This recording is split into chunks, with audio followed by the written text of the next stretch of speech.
The men and women living with Alzheimer's are your friends, your neighbors. Some may even be your family members. They are business leaders, school teachers, store clerks, and construction workers. They're both Republican and Democrat. And my beloved mother, Dorothy Stemley, is one of them. Today, my mother is living in a skilled nursing facility in Missouri, and I'm confident that she is receiving appropriate care and she's in the right setting. However, getting to this point was a challenge, and there are many families out there who never get the care and support they desperately need to face this terrible disease. So there I was, an only child caring for my single mother who had Alzheimer's. I knew then that the world we had shared was no longer, and at the age of 30, I was thrown into a world that was completely foreign to me, a world of Alzheimer's disease, and I felt completely lost.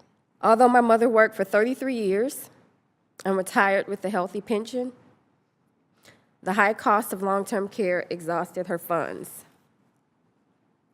We needed the Medicaid program to afford the long-term care, and I am very grateful for the assistance. Based on my experience, I know I'm not the only one who has had difficulty getting help after learning about an Alzheimer's diagnosis. I have experienced firsthand the gaps in our healthcare system when it comes to dealing with this disease. We have two issues really we're talking about here. One is investing in the research. The other is making sure that care can be given. Ms. Stemley, we live in a state where they have refused to expand Medicaid, refused to draw down the federal dollars that are available for health care in our state, and the budget that we are currently debating cuts Medicaid by another $400 billion in this country.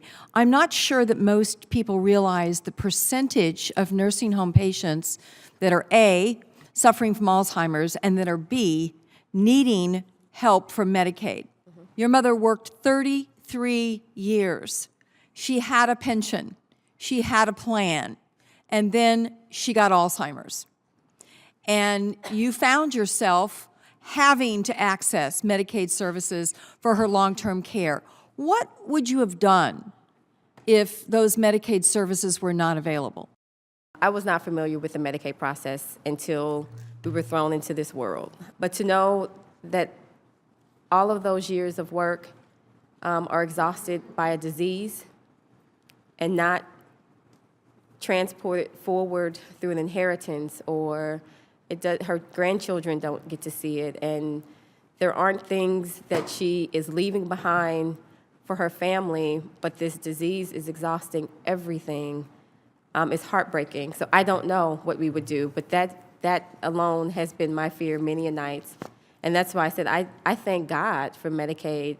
And at the same time, we've never needed for anything. You know, we are, I guess, a middle-class family. And so I've never been in a position to have a need. And that was humbling, to be honest. But I sure am and are grateful for it, because where would we be?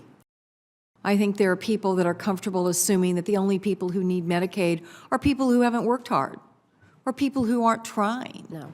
And nothing could be further from the truth, particularly when it relates to long-term care in this country.